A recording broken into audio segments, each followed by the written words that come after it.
You remember where to go? You're doing good.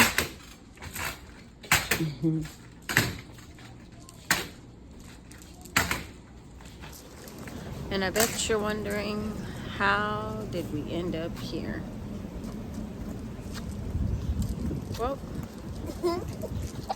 let me give you the backstory. Hey friends, welcome back. So today is Sunday and we have been in the hospital since Wednesday night. Let's backtrack. So Rain came home from school. I picked her up on Wednesday from school, from daycare. Normally, I'm gonna tell you, like, God just works in amazing ways, because volleyball started and I had, normally when it's not sports, I pick Rain up as soon as I get off work. But since volleyball tryouts started, I've been getting to the daycare right at 6:30. But on Wednesdays we get out early, so Wednesday there was no tryouts because I'd already made the team. So Wednesday was like an off day. And so we get out early, and so I was like, okay, I'm done, I'm gonna go pick her up. So when I picked her up, she was limping on one leg. And then she was crying when they brought her out. And I'm like, what's wrong? And she was crying because some kid like pushed down her blocks, being a bully. And Rain screamed at the kid, and she said that she got in trouble for screaming. But I think when I go back, Rain was screaming because of what was going on with her leg. And then also her feelings were hurt because Rain's not a kid to like bother anybody. Like, Rain wants to be friendly with everybody. Like, she's a really good kid, and somebody just like pushed down her blocks that she was making. So I think her feelings were hurt more than anything. And then she said because she screamed at the kid, she had to like go to timeout or something. And I asked her, I was like, well, how long were you there? And she was like, well, you came, so I wasn't there that long. So I was like, well, thank God that I got off work early. So then she was limping, and so I was like, what's wrong with your leg? And she was like, my leg just hurts. So my immediate thought was, is she growing out of these shoes already? Because the shoes that she was wearing, they're brand new. Her dad bought them for her for Christmas, but she had never worn them. They had stayed in the box because I always have him buy a half size bigger. So I was like, oh my gosh, she never wore these. She's going to wear these when school starts.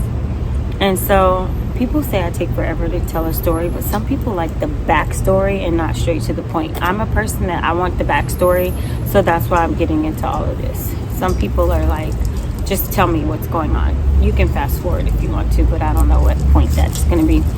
So then I said, well, let's go get ice cream. Ice cream makes everything feel better.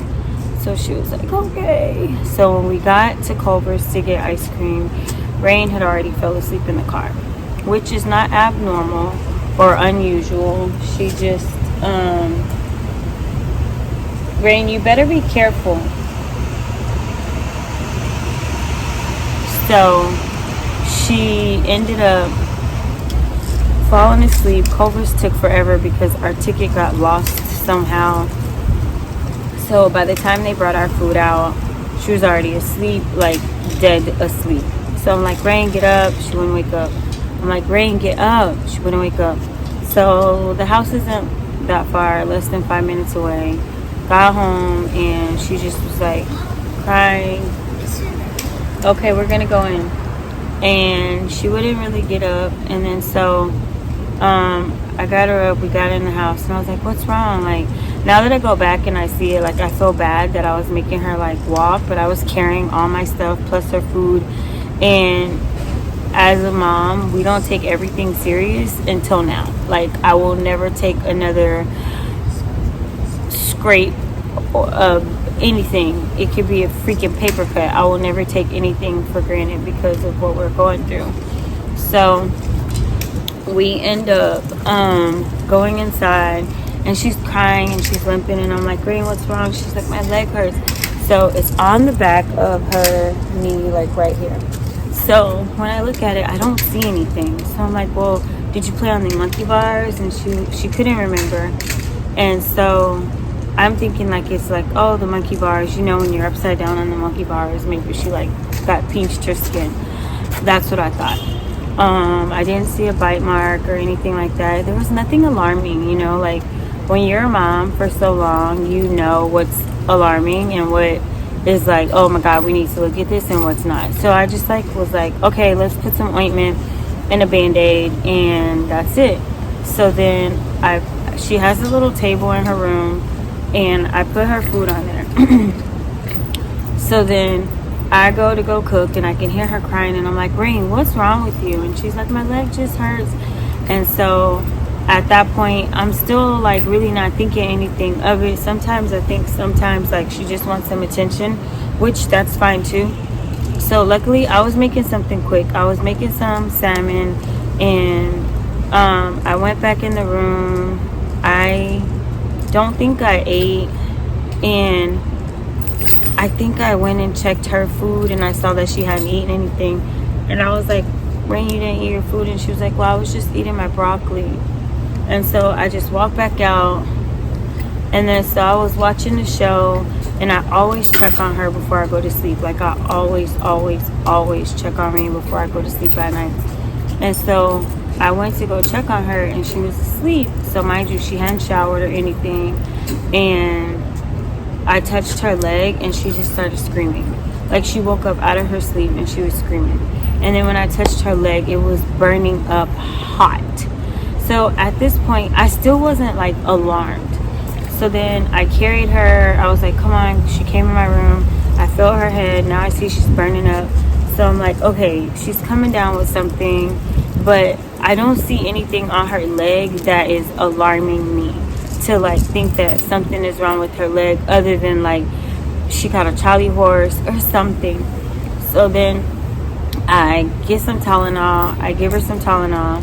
And when I give her the Tylenol, I have her on the bed, and I'm just looking at her leg, and I look at the other one, and I'm like, okay, it looks a little bit swollen, but I don't know. But I'm like, I'm just gonna go to the ER. And so Elle was like, you're gonna go now? I'm like, yeah, I need to go. Like the mom in me just needed like a peace of mind that, okay, it's nothing, so let's just go home. I know some kids have gotten COVID. I know that's coming back around. So I didn't think she had COVID. I just didn't know what it was. And so we get to the ER, and when we get there, the ER is looking, and when I'm in there, it dawns on me, and I'm like, maybe she got bit by something. And so I'm like in my mind trying to think, right? And so the doctor who comes in there must have been really new. He was young, and I don't have nothing against anyone young or a doctor. Like, you went to medical school, you may just not have a lot of experience, but you're trying. So I don't ever like hold that over anyone's head. And so he was like, it kind of looks like a bite. And then so he's like, let's do some blood work. So that was already torture. So we start blood work, and by this time it's starting to get whelpy. I'll insert a picture. And it wasn't whelpy before, but now it's started to get whelpy. So now I'm seeing like, is she having a reaction to something? But at the same time, she's not bending her leg. Like, she's walking with the limp, but she can't fully extend her leg. So after that, he's like, what did he do next? He's like, I'm going to consult with the pediatrician because I need to figure it out. I want to know what they think. I'm like, okay, cool. So once they drew blood, they couldn't get the hep lock to stay or whatever, so they couldn't leave it for an IV. And I didn't want to keep putting her through that torture. So then they were like, okay, the doctor wanted to do, after they called the pediatrician, that's when they did the blood work. And then so they wanted to start an IV, so they tried on this arm. So when they tried on this arm, they were still missing. I was like, stop. I was like, we're not doing this anymore. I was like, I don't want to put her through this. The blood work came back, and when the blood work came back, it showed that her white blood count cells had doubled. Like, they were super high, which meant that she had some form of an infection. Her leg is whelping, And so now the doctor's like, he had already called the pediatrician back, and with her white blood count cells high, they wanted to admit her to the children's hospital. And I'm like, okay. And so I'm like, all right, like, how does this work? Like, and they said we need to get an IV. And I was like, okay, well, I'm not really for the IV. I was like, I'm not really for the IV because I don't want to torture her and you guys can't get it. I don't want to put her through that. I'll wait till we get to the children's hospital and let a PD nurse stick her. And they're like, okay. And they said, but you have to go by ambulance. And I'm like, oh, okay. And they were like, usually they want her to have IV in before they transport. And I'm like, all right. So then the doctor was like, how about if I come in with an ultrasound and I look for a vein, and when I look for a vein, if I see it, then I'll stick her myself. And I'm like, okay. So prior to all of this, the doctor was like saying like, oh, I forgot to tell y'all, her temperature was 103 at this point. So when we got there and they checked her temperature, that was alarming too, that she had 103 temperature. And then the doctor was like, what do you think? Like, are you comfortable like with her going home? And I'm like, whatever you say. I mean, I don't know. My student loan debt is not for medical school. So he was asking me my opinion, and I wasn't pressing to go at home. I wanted to know that my baby was going to be okay. And so then after let's be honest, I don't even care what I look like at this point. But sorry, I was filming this downstairs, and then my phone rang, and it was somebody from church checking on Rain. So let me finish the story.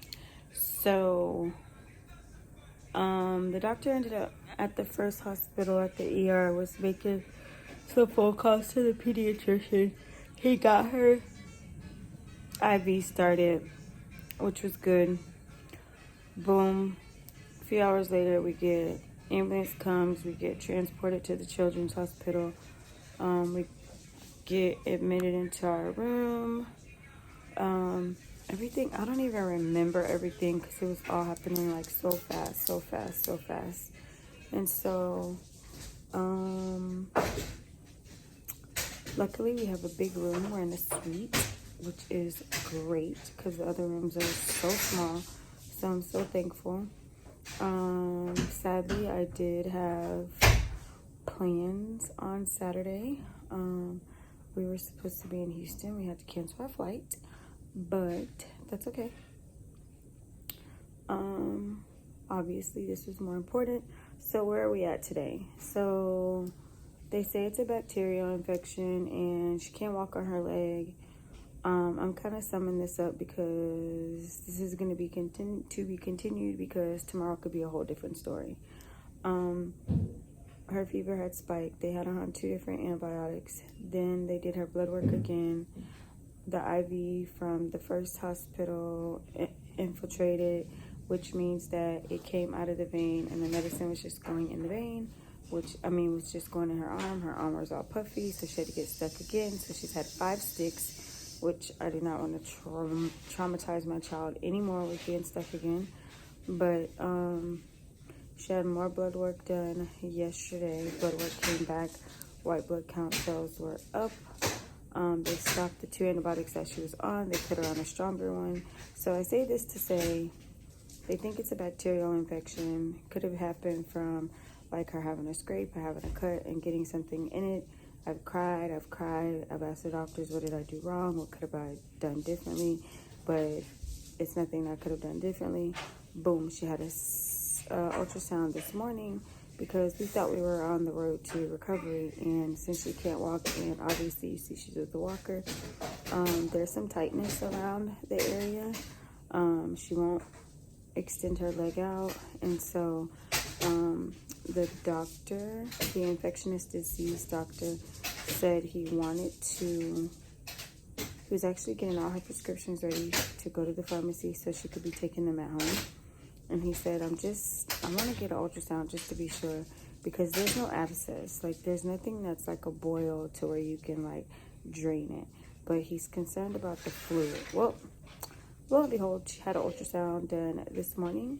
And then an hour later, like 2 surgeons walk in, 2 nurses, and I'm like confused. I didn't know what was going on. And they're like, hi, we're the surgeon team, blah, blah, blah. I was like, wait, what? I was like, oh, so there was something showing on the ultrasound? And they were like, yeah, there's fluid. I immediately start crying because, of course, I don't want to put my baby through this, but if that's what it's going to take for her to be able to walk, of course I want it to be done, but again, I don't. So then they were like, just try some warm compress for now, NPO after midnight, and seeing if it kind of comes to a head. But at first there was nothing to come to a head, like there was no spot. I am noticing now that there is a spot, so it could have been a bite. I don't know. I don't fucking know.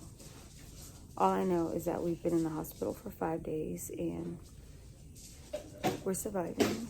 There's lots of things for her to do as far as kid stuff. We've gone to the playroom, we've done things, we've colored, we've played games, but it's time to go home. So yeah, so to be continued. I will let you guys know tomorrow what happens, but this is the shit show of my life. Couponing with Tony needs to be chaos with Tony, because I tell you, it's like a TV show.